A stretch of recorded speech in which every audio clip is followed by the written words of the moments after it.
Bakit ka nga ba nasasaktan? Iniwan ka na nga, hinahabol-habol at binabalikan mo pa.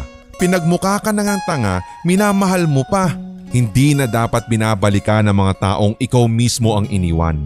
Ang binabalikan lang ay yung naiwan, hindi yung nang iwan. Kasi kung talagang mahal ka niyan, umpisa pa lang, hindi na mawawala sa'yo yan.